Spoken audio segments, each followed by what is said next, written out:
हाँ तो बच्चों एक्सरसाइज 10.3 स्टार्ट करेंगे क्वेश्चन नंबर 9 के साथ। क्वेश्चन नंबर 9 में मुझे क्या दिया है? क्वेश्चन नंबर 9 क्या है? Find the absolute value of x। Find the absolute value of vector x if for a unit vector a, if for a unit vector a, if for a unit vector a we have vector of x minus a into vector or dot product of vector of x plus a is equal to 12।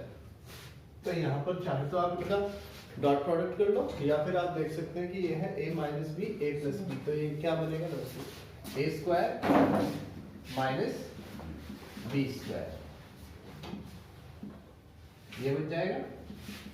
और जहां पर भी angle specified नहीं होता वहां पर हम angle मानते हैं। अब उस केस में हमारे पास अगर थीटा इक्वल्स टू 0 डिग्री है तो वेक्टर a डॉट a होता है मॉडुलस ऑफ a का होल स्क्वायर। तो यहाँ पर भी वेक्टर x डॉट x जो है ये हो जाएगा मॉडुलस ऑफ x का whole square minus modulus of vector a का whole square equals to 12 modulus of x। अब यहाँ पर a क्या है? एक unit vector. If a is a unit vector,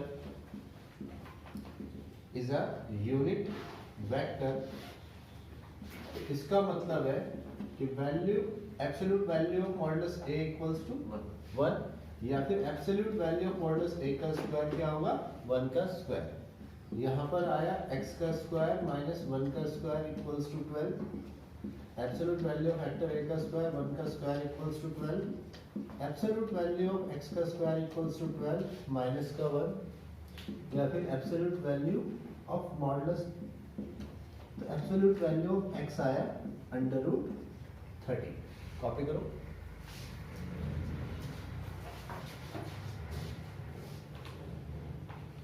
इससे जो नेक्स्ट क्वेश्चन है अब आएगा हमारा क्वेश्चन नंबर 10।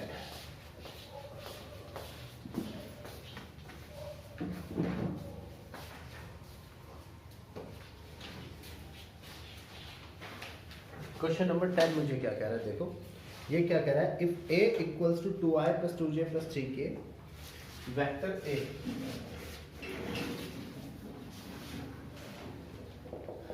ये कह रहा है vector a equals to 2i plus 3j plus 2k plus 3k sorry 2i plus sorry गलती से बोल दिया a equals to 2i plus 2j plus 3k 2i plus 2j plus 3k। ये तो हमारा है vector a and vector b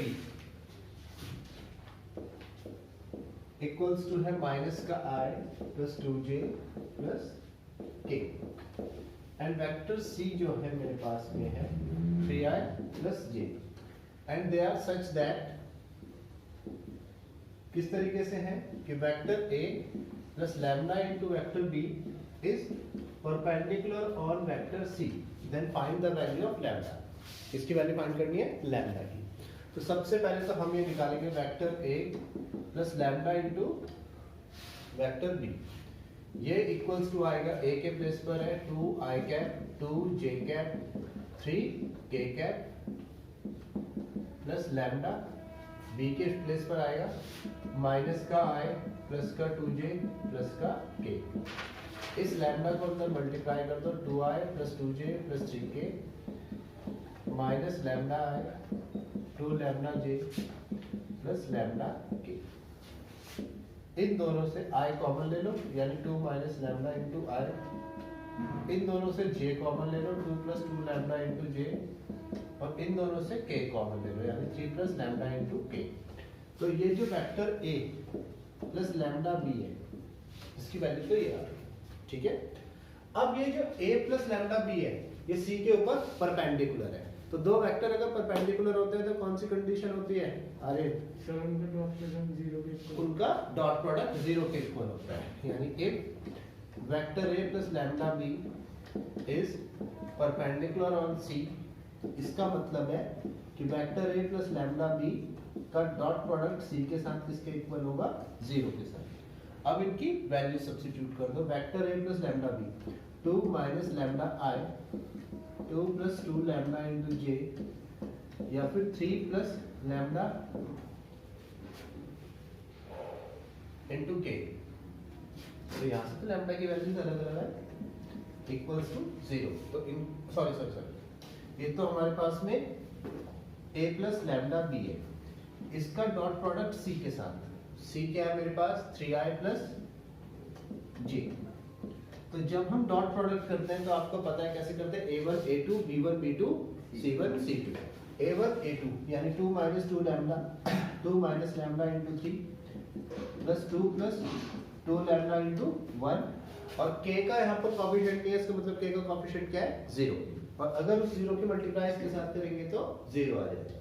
तो यहाँ पर इक्वल्स टू आया 0, 3 2 6 minus 3 lambda, 2 plus 2 lambda equals to 0, 6 और 2 8 माइनस लैम्डा इक्वल्स टू 0, या फिर लैम्डा इक्वल्स टू आया। क्लियर आया, कॉपी कीजिए।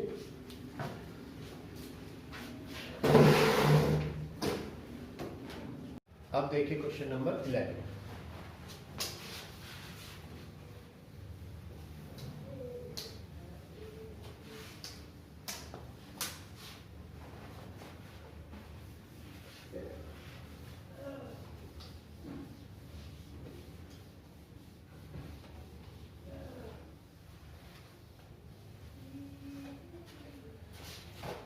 क्वेश्चन नंबर 11 है, show that this factor, show that modulus of a into b plus modulus of b into vector a is perpendicular to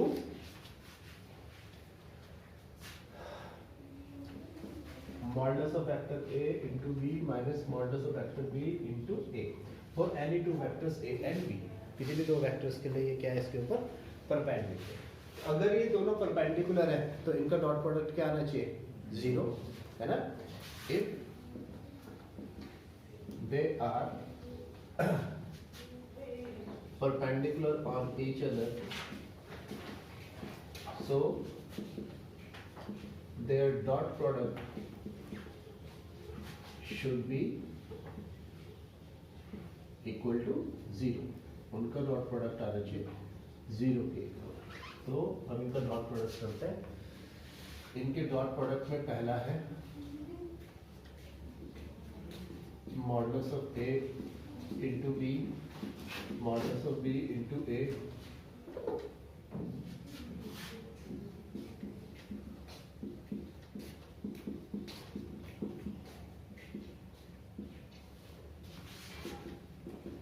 अब first term के साथ मतलब बारी बारी से करते हैं, बल्कि बारी बारी से क्या करना है, इसमें तो सेम है, इसमें तो ये सेम ही है बच्चों, है ना। तो अगर सेम है तो हम इसको क्या करेंगे, पहला वाला तो आया मॉडुलस ऑफ a का होल स्क्वायर, और vector b into vector b का मतलब वेक्टर b का क्या आ गया यहाँ पर, होल स्क्वायर। अब माइनस वेक्टर b का फॉर मॉडुलस ऑफ b का whole square into vector a का होल स्क्वायर। यहाँ तक बात समझ में आती है। अब इसने क्या दिया है, we know that when theta equals to 0 degree, इस केस में वेक्टर b का स्क्वायर किसके इक्वल होगा, मॉडुलस ऑफ b के स्क्वायर के, और वेक्टर a का स्क्वायर ये किसके इक्वल होगा, मॉडुलस ऑफ a के स्क्वायर के। तो मॉडुलस ऑफ a का स्क्वायर इंटू वेक्टर b का स्क्वायर, मॉडुलस ऑफ b का स्क्वायर इंटू वेक्टर a का स्क्वायर। और हमें पता है कि ये मॉडुलस जो है ये नंबर है, तो ये एसोसिएटिव प्रॉपर्टी भी होल्ड करेगी, सॉरी कम्यूटेटिव प्रॉपर्टी भी होल्ड करेगी, यानी bi इक्वल्स टू ab। तो ये और ये क्या हो जाएगा आपस में, सेम हो जाएगा, तो आंसर आएगा 0। So they are perpendicular on each other, ये एक दूसरे पर परपेंडिकुलर। कॉपी कर दो।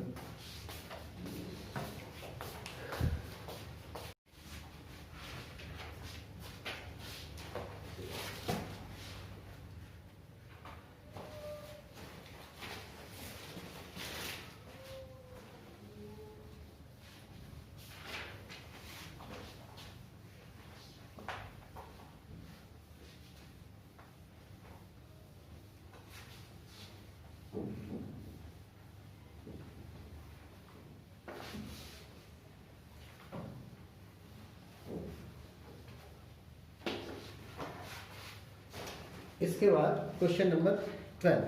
क्वेश्चन नंबर 12 है, ये क्या है कि if vector A and vector a equals to 0 and vector a dot vector b equals to 0, then what can you can conclude about the vector b? ये क्या है कि if vector a dot vector a equals to 0, मतलब इन दोनों का dot product क्या है 0 and अरे 12th question and vector A dot vector B equals to भी क्या है 0, दोनों चीजें 0 है। Then what you can conclude about vector B, तो इसका मतलब है if vector A and vector A equals to 0 normal circumstances में, then if vector A into vector A equals to 0, तो नॉर्मल सर्कमस्टेंसेस में मैं कह रहा हूँ थीटा कितना लेते हैं 0 डिग्री। इसका मतलब vector A to vector A का मतलब मॉडुलस वैल्यू ए का whole square equals to 0, then modulus of A equals to कितना आया 0। अब सेकंड केस में and vector A dot vector B equals to 0, normal circumstances हर जगह इसमें थीटा कितना लिया हुआ है, यहाँ पर नहीं दिया 0 डिग्री। और इस केस में वेक्टर ए डॉट वेक्टर बी का मतलब है vector A dot vector B equals to 0। Now put करो वेक्टर ए इक्वल्स टू 0, तो अगर वेक्टर ए भी 0 आ गया, एक मिनट बल्कि यहाँ देखो वेक्टर ए इक्वल्स टू 0 आया। Now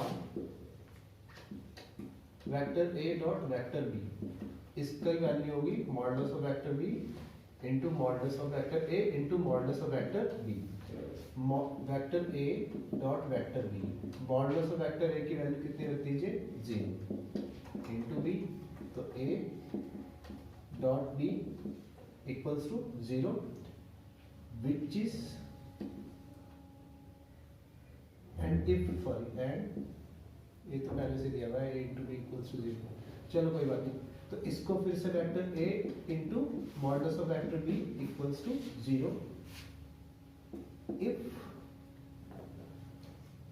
value of modulus a equals to 0, तो यहाँ तो 0 आ गया, तो इस केस में एब्सोल्यूट वैल्यू ऑफ b भी कितनी आएगी 0 आएगी, या फिर वेक्टर b भी कितना आएगा 0। ठीक है, इस केस में दूसरा वेक्टर भी 0 है। कॉपी कर लो।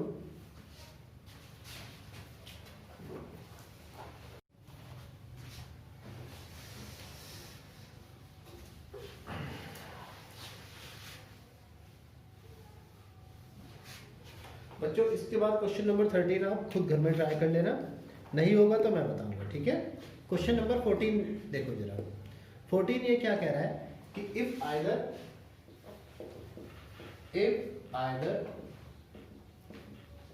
वेक्टर a equals to 0 और vector b equals to 0, then a dot b equals to 0 होता है। ये क्या है कि या तो अगर किसी भी वेक्टर में पहला वाला वेक्टर a या वेक्टर b दोनों में से कोई भी एक 0 हो जाए, तो उनका डॉट प्रोडक्ट क्या होता है 0। लेकिन ये क्या कह रहा है इसमें, but it's converse is not true, मतलब इसका कन्वर्स ट्रू नहीं है। Justify your answer with an example. तो ये क्या कह रहा है कि हमें ये क्या नॉट ट्रू क्या प्रूव करना है कि a dot b equals to 0 है। हमें क्या प्रूव करना है, इसका कन्वर्स, यानी इस बार मुझे क्या दिया है a dot b equals to 0, then vector a b क्या होना चाहिए 0, या फिर वेक्टर b क्या आना चाहिए 0। समझ में नहीं आई बातें, कंफ्यूज हो गए? अरे देखो ये क्या कह रहा है कि अगर वेक्टर a 0 है या वेक्टर b 0 है, तो दोनों का डॉट प्रोडक्ट क्या है 0। ये कह रहा है इसका कन्वर्स भी ट्रू होगा या नहीं। तो इसमें क्या दिया, अगर हमें दो वेक्टर्स का डॉट प्रोडक्ट 0 दिया है, तो या तो वेक्टर a 0 होना चाहिए या वेक्टर b 0 होना चाहिए, लेकिन ये हमेशा ट्रू नहीं है। देखो कैसे, it is not always the case. For example, अगर हमारे पास में वेक्टर a है I plus 2j plus 3k, ये तो जीरो वेक्टर नहीं है। वेक्टर भी मेरे पास है 3i प्लस 2j, एक मिनट इसके साइन जरा मुझे चेक करने पड़ेंगे। प्लस के एक मिनट 3,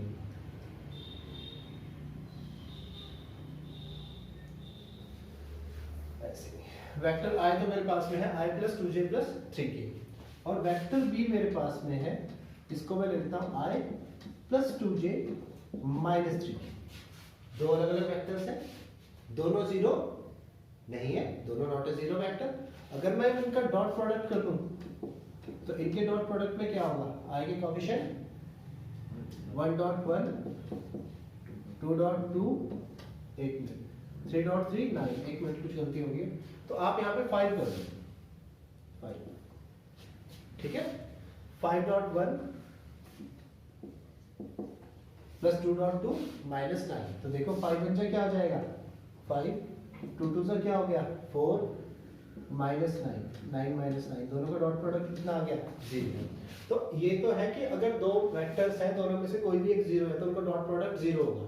लेकिन इसका उल्टा हमेशा ट्रू नहीं है कि अगर दो वेक्टर्स का डॉट प्रोडक्ट जीरो है तो ये जरूरी नहीं है कि दोनों के दोनों वेक्टर भी जीरो हो, वो नॉर्मल वेक्टर भी हो सकते हैं। इसका एग्जांपल कॉपी करो।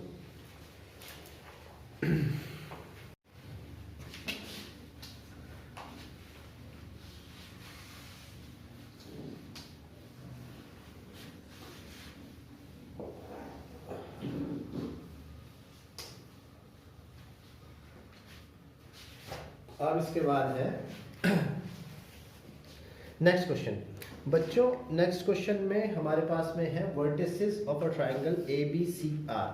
ए की जो वर्टिसेस हैं, क्वेश्चन नंबर 15 में ए की जो वर्टिसेस हैं वो है 1, 2, 3। बी की जो वर्टिसेस है वो है -1, 0, 0, और सी की जो वर्टिसेस हैं 0, 1 और 2। अब ये क्या कह रहा है, find angle ABC and this angle ABC is between the vectors, angle ABC which is between the vectors BA and BC। तो सबसे पहले तो मैं ये वेक्टर्स BA एंड BC निकाल लेता हूं। वेक्टर BA ये इनिशियल पॉइंट है, ये टर्मिनल पॉइंट है, तो टर्मिनल पॉइंट में से इनिशियल पॉइंट माइनस कर दो, यानी 1 minus -1 into i, 2 minus 0 into j, 3 minus 0 into k। यहाँ पर आया 2i plus 2j plus 3k। अगर मैं इसकी एब्सोल्यूट वैल्यू निकालना चाहूँ तो इसकी जो एब्सोल्यूट वैल्यू आएगी 2 का स्क्वायर प्लस 2 का स्क्वायर प्लस 3 का square, 2 to the 4 plus 2 to the 4 plus 3 to the 9। यहाँ पर आया 17, तो BA आ गया। BA के बाद आएगा BC। BC निकालने के लिए भी C के इसमें इनिशियल पॉइंट B है, टर्मिनल पॉइंट C है, तो BC आ जाएगा 0 माइनस 1 इंटू i 1, हाँ BC है, सॉरी 0 माइनस, एक तो मैंने BA देख लिया, 0 minus -1 into i 1 minus 0 into j 2 minus 0 into k। तो हमारा जो BC आया वो आया i plus j plus 2k। तो मोड ऑफ वैल्यू BC आ जाएगी √1 का स्क्वायर प्लस 1 का स्क्वायर प्लस 2 का स्क्वायर, और वैल्यू BC आ जाएगी हमारी 5, 6, ठीक है। तो इजी सही है। अब हमें क्या निकालना है, एंगल ABC। तो हमारे पास में है वी हैड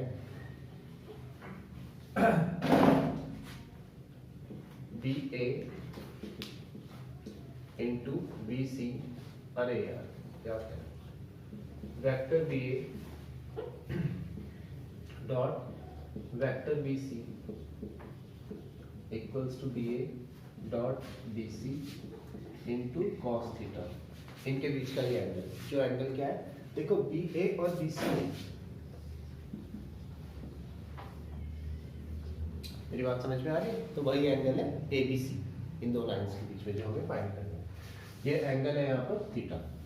तो जी बी ए हमारे पास है 2i plus 2j plus 3k dot b c कितना है, नीचे निकाल दो, i plus j plus 2k, i plus j plus 2k equals to b a dot b c under root 70 into under root 6 into cos theta.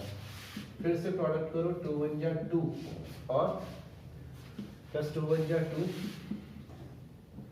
और 3 2 जा 6 under root 7 into under root 6 into cos theta, यहाँ पर आया 10 equals to